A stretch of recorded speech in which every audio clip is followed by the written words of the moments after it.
Training programs are a bitch. For me to write, a powerlifting training program for somebody that's going to be specific to their strengths, their weak points, with a full needs analysis is going to take me at least.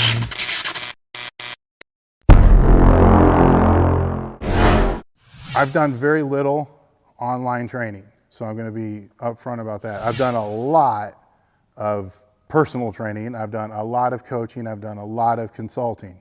So I'm kind of familiar with what the red flags are. I have used, nutrition coaches, and I have a feeling that I'm going to probably need one for the rest of my entire life.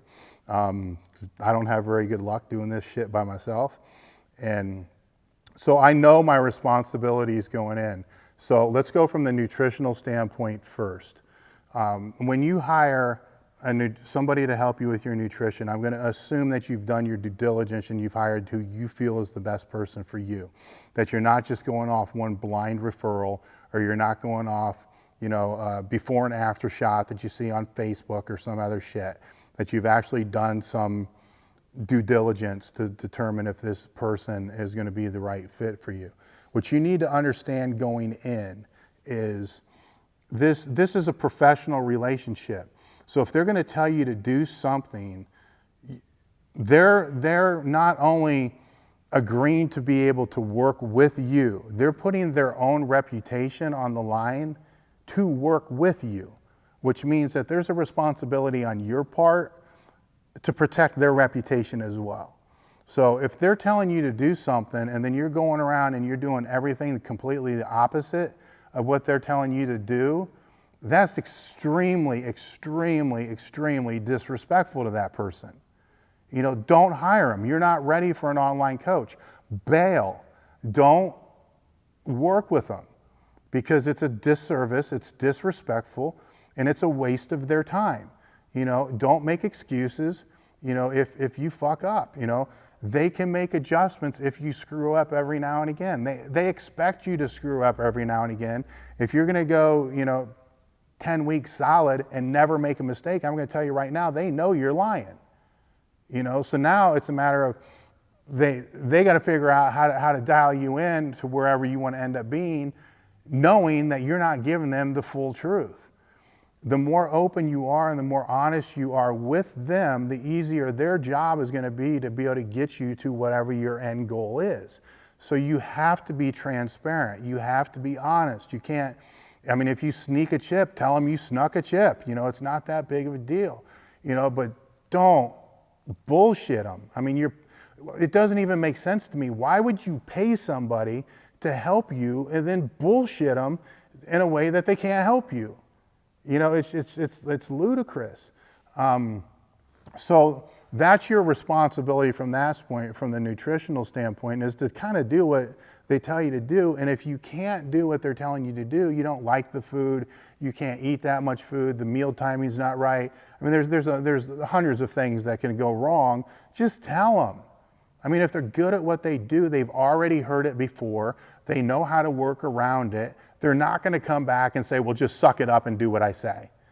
And if they do, well, then you know what? Maybe you need to find somebody else. That's not a good fit.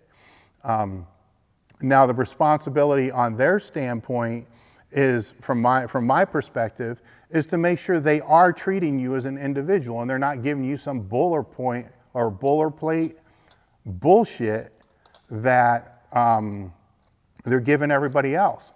Because while you may be similar to a lot of people, and 90% of what they're giving everybody else they could probably give to you as well, there's that 10% that's going to be different. So they need to be, if they're taking your money, they need to be making sure that they're making it specific to you. From a training standpoint, it becomes even more complicated. And I do not feel this is because I am more educated in the training standpoint than I am the nutritional standpoint. Training programs are a bitch.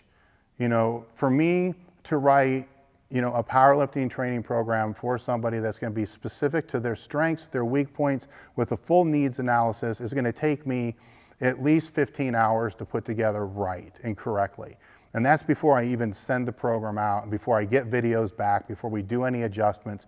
And then I still don't see them. I got to see them, and seeing 1 to 2 top reps at the end of a set isn't going to do shit. So I need to see, a whole training session and then not know how the accessories are going to work. So there's a huge time investment when it comes to actually online training, in my opinion, somebody properly. So immediately, it's probably impossible to do it properly from my perspective.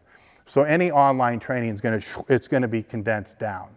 It's going to be, kind of shrink wrapped into a manageable package that they're able to manage and get to you, that you can be able to do what you need to do and to provide the feedback.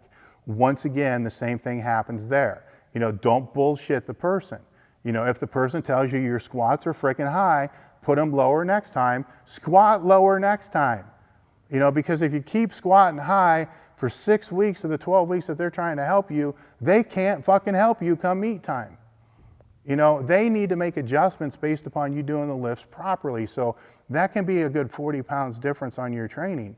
So, the other thing is you need to provide them with whatever they ask you for. So if they want videos at a certain day at a certain time, you need to be able to do that, and you need to respect that, because the guys who are good at what they do, they have more than one client. A lot of them have between 40, 60, and maybe even more. So they're telling you that they need this information on a certain day at a certain time because they're blocking time off for you to be able to get that done, because they have to manage their time. Otherwise, they can't get their own training in or have a life. They can't just spend their whole life waiting for your frickin' email all day long on Friday. And, the other thing is condense your questions into one email so you're not sending them 15 emails every single day. Now, what you should in turn expect from them is you should be getting your training on time. So if your training weeks to start on Sunday, you shouldn't be getting it Sunday morning. You should be getting it Saturday night, so at least you have time. Or if something happens and they have to get it to you Sunday morning, you're at least going to have it before you get to the gym. So it has to be on time. Getting a training program a week late isn't going to do anybody any good. They need to be making adjustments based upon the feedback that they're getting. If you go through a whole training cycle and no adjustments been made, then they're not really paying attention. And so I guess that's kind of a very fast, condensed way of what to look for. But the one thing to keep in mind with online training is you're always going to find good testimonials, great positive testimonials, great feedback on everybody. You're always going to hear everybody talk about how great all their clients are. You're never going to see anybody post, oh, here's my client who bombed out in a meet, or here's my client who went to a show and looked like a fat pig. You're never going to see that. But they all have clients like that. All right, so keep in mind everything that you're seeing is still a little bit of a mirage of what's actually happening. So don't trust everything that you see, and you can ask for referrals just like anything else, and they're going to give you the referrals they know are going to give you the answers that you want to hear.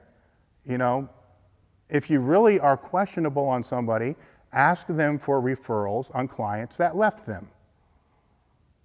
And if more than likely, they're not going to give you anybody, but if they give you somebody and then you contact them, you'll know what their strengths and weaknesses are. And you know what? Maybe it's not that big of a deal for you. Maybe the person left the guy because they got hurt. Maybe they left the guy because that just wasn't, they couldn't train 5 days a week and they needed to train 5 days a week. That's the referral I would want to know. That's the referral I want to know when I go to do business with somebody. Is I don't want the referral of the person that's happy. I want the referral of the person that had a bad experience, because then I'm going to know what their weaknesses are, and I'm also going to know what they did to try to correct it when it was going bad before it went too far south.